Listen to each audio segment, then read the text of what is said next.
Masacre interminable en construcción civil. Al menos 25 dirigentes sindicales han sido acribillados en los últimos 13 años. Ya van 4 solo este año. ¿Qué está pasando? La ofensiva de los serronistas contra la extinción de dominio. Amenazan a los delatores de los huayquis en la sombra. Ahora todos quieren crear su propia versión del Ministerio de Infraestructura. Interbank absorberá ICP. Y empezó la parte más dura de la temporada de quemas en la selva, aunque parece que a nadie ya le importa. Empieza la contra.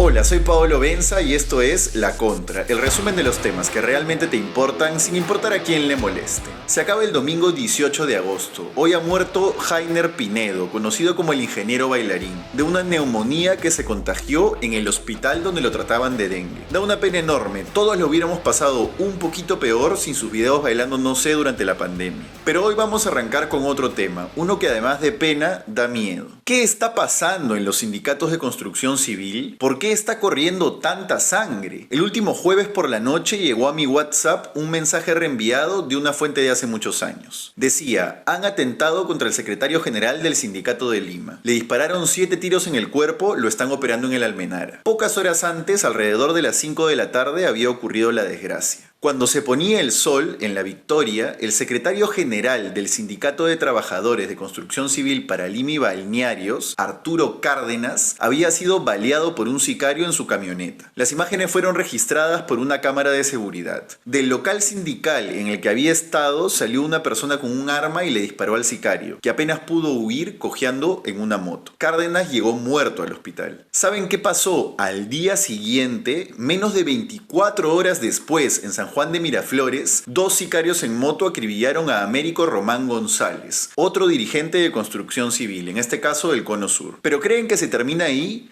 No. El 28 de julio, hace menos de un mes, balearon a Juan José Mota cuando conversaba con amigos en la puerta de su casa. Él era dirigente de construcción civil de Casma. A finales de mayo mataron a Julio Alejandro Ciancas, secretario de prensa del Sindicato de Construcción de Ica. A este paso, el 2024 se encamina a ser el año más sangriento para los gremios formales de obreros de construcción en las últimas 2 décadas. En 2015 asesinaron a 4 dirigentes, sí, pero en todo el año. Lo mismo en 2012. En 2023 había sido un año relativamente tranquilo. El último dirigente formal de construcción que habían baleado era Ever Warrock, secretario de organización de la obra de la línea 2 del Metro de Lima, en 2022. Pero ahora recién estamos en agosto y la sangre ya ha corrido por montones. Arturo y Américo eran 2 caras antiguas del gremio de obreros de construcción. Cárdenas se conocía al derecho y al revés el mundo oscuro y sangriento de cobro de cupos a las grandes obras. Antes ya se lo había descrito a la policía. Así lo explica Julio Rospigliosi, un periodista policial que siempre leo con mucho interés. Cárdenas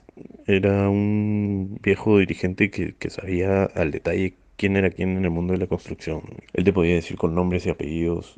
Él mismo se lo ha hecho saber al Ministerio del Interior hace años, o a la misma policía, los delincuentes que están detrás de los pseudo sindicatos que pugnan por el cobro de cupos, ¿no? La semana anterior a que lo asesinaran, Arturo Cárdenas había recibido un arreglo floral. ¿Pero por qué lo han matado? Porque su gremio había firmado un convenio con la empresa que se va a encargar de construir los 14 colegios bicentenarios de San Juan del Lurigancho por 50 millones de soles. Es decir, sus afiliados iban a cubrir esas plazas. Y eso, claro, no le gustó a los sindicatos informales, que más preciso es llamarles delincuenciales, que se pelean los cupos en la capital. La empresa que ha ganado el paquete de obras es la sucursal peruana de la China Civil Engineering Construction Corporation. La Federación de Trabajadores de la Construcción Civil es el sindicato más representativo de su sector. Forma parte de la CGTP. De hecho, sus dirigentes han sido siempre personajes insignes del movimiento sindical peruano. Suelen firmar convenios con algunas constructoras para cubrir plazas en ciertas obras. Pero en las últimas décadas y con el auge de la construcción, han aparecido otros grupos que se hacen llamar sindicatos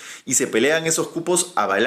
Desde el 2011 hasta la fecha, por lo menos 25 dirigentes del gremio principal han sido asesinados. Muchos otros entre los informales, por supuesto. Luego, a lo largo de los años han ido apareciendo sindicatos que han estado arrebatándoles las obras a ellos bajo amenazas, ¿no? Y entraban, los amenazaban y les decían, pues yo me voy a encargar de la obra, tú hazte a un lado, ¿no? Y en medio de esas amenazas de estos sindicatos que parecen liderados por delincuentes, es que ocurren estas muertes.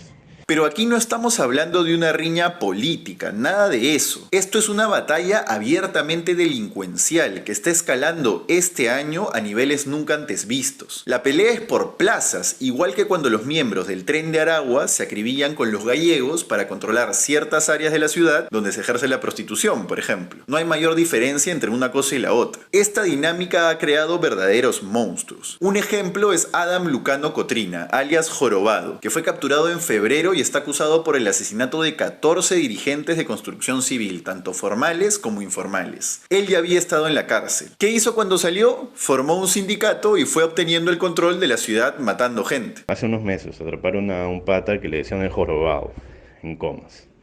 Ese pata es un delincuente, está en la cárcel por homicidio. Sale de la cárcel y crea un sindicato. Y, por ejemplo, impuso a su gente en obras del Metropolitano, allá en Comas, ¿no? Y también hubo una disputa de él con otros sindicatos que aparecieron. Hubieron muertes, asesinatos entre ellos, amenazas, o sea, de todo, ¿no? Más o menos así funciona. Pero lo más grave es que en realidad no es que lo estén procesando por los 14 asesinatos, ni tampoco a la red criminal que montó para llevarlos a cabo y cobrar los cupos, tanto a las empresas como a los ingenieros y a los obreros. Así lo explica Rospigliosi. Por ejemplo, este Jorobado cayó por posesión de armas. Y la policía decía que se le atribuyen 14 muertes a él. Entre ellas, unas 6, creo, vinculadas a obras de construcción civil. Pero, o sea, está en la cárcel por la posesión de armas, ¿no?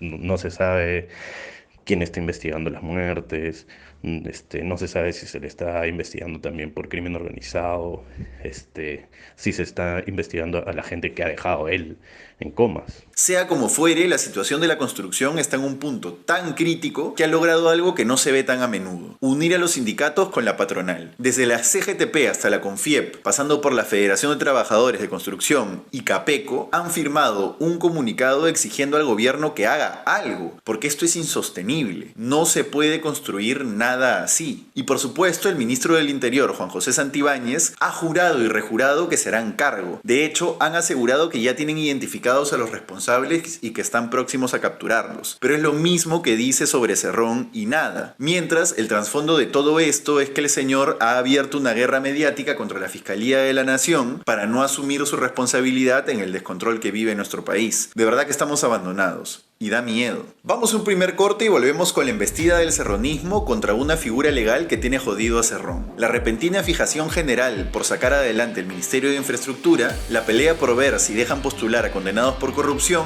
y las amenazas que reciben los delatores de los huaquis en la sombra. Volvemos. ¿El periodismo es libre o es una farsa? Sin términos medios. Y para hacer eso realidad, te necesitamos a ti. Hemos creado un Patreon donde tendrás más de La Contra. Aquí podrás suscribirte a beneficios exclusivos y apoyar este proyecto. Encuentra el link en la descripción de este video. Para seguir hablando a fondo de las empresas de las que nadie habla, de los temas que te impactan realmente. Y ya sabes, sin importar a quién le moleste. Te esperamos. Regresamos con La Contra, el resumen de los temas que realmente te importan sin importar a quién le moleste. Recuerda que la mejor forma de apoyar lo que hacemos aquí es suscribiéndote a nuestro Patreon. El link está en la descripción de este video. O también puedes yapearnos al QR que está en pantalla. Yapea antes de que me corten las piernas, por favor. Vamos con los titulares. 1. Fiscalía incauta más de 1,5 millones de soles de la cuenta de Cerrón, pero sus esbirros quieren traerse abajo la figura legal que lo ha permitido. El Ministerio Público logró una medida cautelar para incautar cuentas del prófugo menos buscado del Perú por 1,6 millones de soles. Esto bajo la figura de extinción de dominio, que en sencillo es una jugada que permite al Estado quitarle los bienes a una persona cuando estos se hayan conseguido mediante actividades ilícitas. Y Cerrón, como saben, está siendo investigado por un desbalance patrimonial de más de 6 millones de soles cuando fue gobernador regional de Junín, que esa plata no la puede justificar ni como médico ni como funcionario público. El señor ha sido condenado por corrupción 2 veces antes, no nos quieren agarrar de cojudos. Pero la cosa no acaba solo con que le quitaron la plata a Cerrón, porque justo, miren qué coincidencia, el defensor del pueblo, el cerronista Josué Gutiérrez, quiere eliminar la extinción de dominio. Sobre explicar que la extinción de dominio es una herramienta herramienta muy importante que utiliza la Fiscalía para luchar contra la corrupción y la delincuencia organizada. Sin embargo, a Gutiérrez esto no le parece tan importante, ya que ha presentado una demanda de inconstitucionalidad contra la ley que la permite. El argumento de este impresentable es que la extinción de dominio afecta los derechos de los acusados como la presunción de inocencia. No te pases. Y para colmo, el año pasado la Fiscalía le incautó un carro a una empresa representada por la hermana de Gutiérrez gracias a la extinción de dominio. El Poder Judicial ya ha advertido que si se eliminara la extinción de dominio, los únicos beneficiados serían los criminales de la minería ilegal, el tráfico de drogas y obviamente los corruptos como Cerrón. Es evidente que al defensor del pueblo nunca le quedó ni le va a quedar claro que ya no es el abogado de Cerrón, sino que ahora su chamba es defender al resto de los peruanos. Pero bueno, por algo lo pusieron ahí. 2. Festival de proyectos para crear el Ministerio de Infraestructura. Resulta que ahora todos quieren crear la nueva cartera a su manera. El Minfra, por llamarlo algo, es lo único medianamente relevante que adelantó Dina Boluarte durante su tedioso discurso de fiestas patrias. Y ahora, tanto las bancadas de Alianza para el Progreso como la de Perú Libre han presentado textos para sacarlo adelante. Les cuento. El pasado viernes 16 de agosto, la congresista María Acuña Peralta de Alianza para el Progreso presentó un proyecto de ley titulado Ley que promueve la reorganización de la estructura del Poder Ejecutivo, el cual propone crear el Ministerio de Infraestructura Pública. Esto sucedió casualmente un día después de que los altos dirigentes del acuñismo se reunieron en Palacio con la presidenta. María Acuña plantea que los ministerios que sean compatibles sean absorbidos por esta nueva cartera de infraestructura y que encima esta deberá ser la que asuma los temas de gestión de desastres naturales en el país. Esto es un montón de chamba que, vale decir, el Estado no ha sabido realizar con eficiencia antes. ¿Por qué sí lo lograría metiéndolo todo en un solo ministerio? No se sabe. Según Acuña, este proyecto también ejecutará las obras pendientes de reconstrucción de la infraestructura dañada por el Niño Costero del 2017, que originalmente le correspondían a la Autoridad para la Reconstrucción con Cambios. Queda claro que la bancada de Alianza para el Progreso está respaldando por completo a Dina en la construcción de este nuevo ministerio. Lo interesante es que los lapicitos no se quedan atrás, ya que el congresista Segundo Montalvo Cubas de Perú Libre también presentó una propuesta similar. En la propuesta de Perú Libre, el nuevo Ministerio de Infraestructura tendrá 2 viceministerios, uno de Estrategia y Proyecto y otro de Gestión y Supervisión. Las bancadas de Fuerza Popular y Avanza País también estarían de acuerdo con la creación del nuevo ministerio, siempre y cuando absorba al de Transportes y Comunicaciones y al de Vivienda y Saneamiento. Con todo ese apoyo es casi seguro que el Minfra será aprobado. Por supuesto, nadie va a escuchar al irrelevante Instituto Peruano de Economía, el IPE, sobre que este nuevo ministerio incrementará los gastos administrativos en 169 millones de soles anuales. El IPE asegura que es poco probable que la creación de un nuevo ministerio logre una mayor eficiencia del gasto público. Sentido común, pero ya saben, la de toda la vida, se gasta más plata en burocracia que en la ejecución de las obras.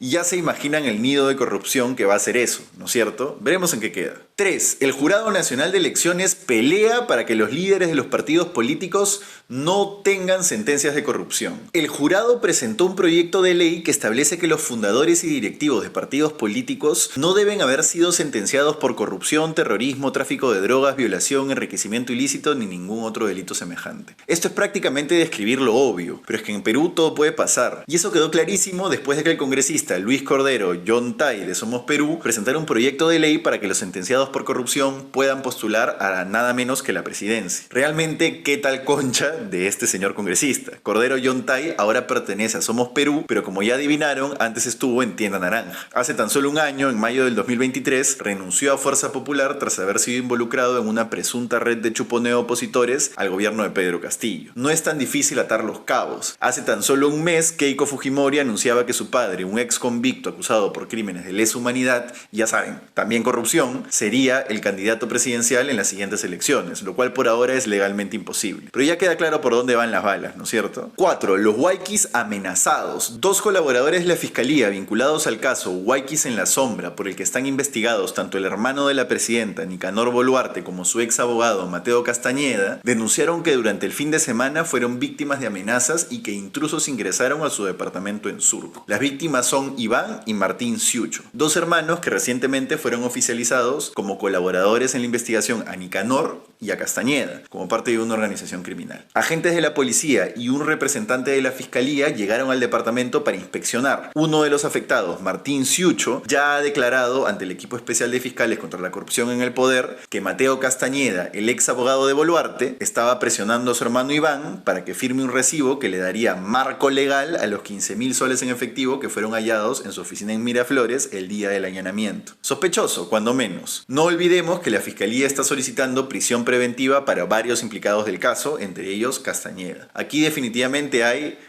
quien cerrado. 5. Una chiquitita. Interbank absorberá EasyPay, la plataforma adquiriente, o digamos pago sin contacto de Intercorp Financial Services. Dejará de ser un segmento separado y ahora será parte de la oferta de Interbank. Se la compraron a Scotiabank en 2022. Vamos a un último corte y volvemos con la realidad de todos los años. La selva se está quemando y nadie hace nada. Volvemos. Anuncia en La Contra Podcast, la información que necesitas sin importar a quién le moleste. Hemos empezado este proyecto desde la sala de Paolo Benza, y para garantizar la sostenibilidad de este espacio te necesitamos a ti, a tu bolsillo, a tu aporte, a tu sencillo. Porque si confías en nosotros, le das una manito también a la información periodística y a la Pepa sin filtros, y te haremos llegar a esas audiencias que aún no te conocen. Te esperamos.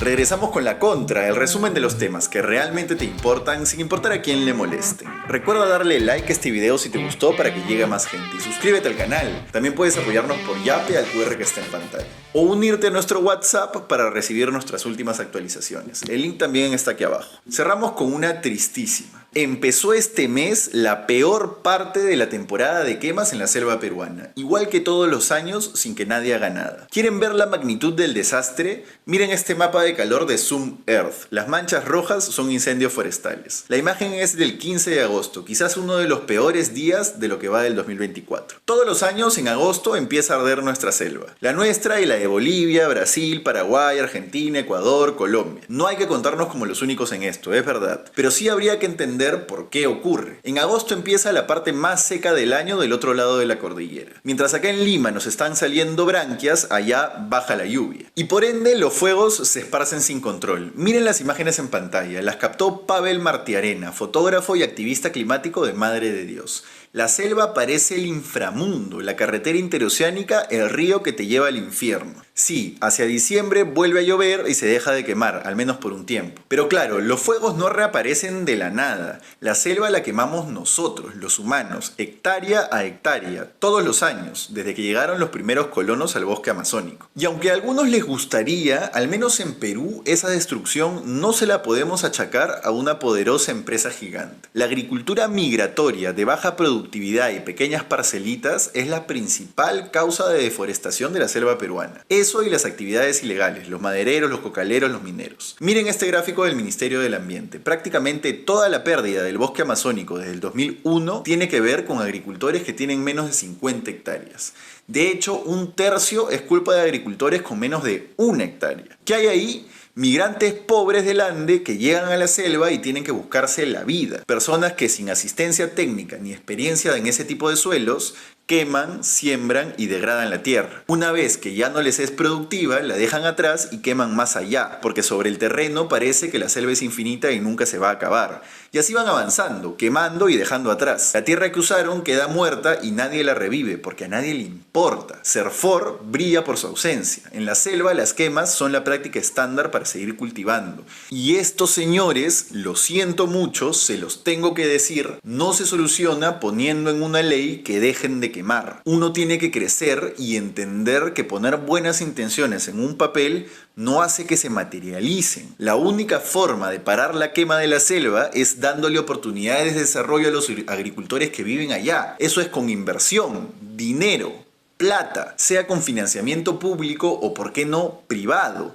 1000 veces menos dañina es una empresa grande que siembra en tierra ya despejada, que sabe cómo renovar la productividad de ese suelo para no tener que seguir deforestando, que lo que tenemos ahora. Que si nos seguimos rasgando las vestiduras como si esto fuera hoy un paisaje virgen que nadie, absolutamente nadie puede tocar, en 50 años nos vamos a arrepentir de esas buenas intenciones. Ojalá abramos los ojos. Ya, y la payasada de hoy es por supuesto Dina y su gato Ron Ron. Estaba el señor Don Gato Ron Ron. ¿La escucharon? Les quería poner el remix de Tito Silva, que está brutal, ese tipo es un genio, pero no puedo porque me demonetizan el video por copyright, así que vayan a buscarlo. Eso fue todo por hoy en La Contra. Disfruta, comenta, comparte este video en la noche de hoy o en la mañana de mañana, como más te acomode. Y recuerda, el gobierno sacó su ley para cobrarle impuestos a Netflix y a Airbnb, pero no consultó a los bancos, que ahora dicen que no se puede. ¿Se podrá más bien ser más incompetente? En fin, chao.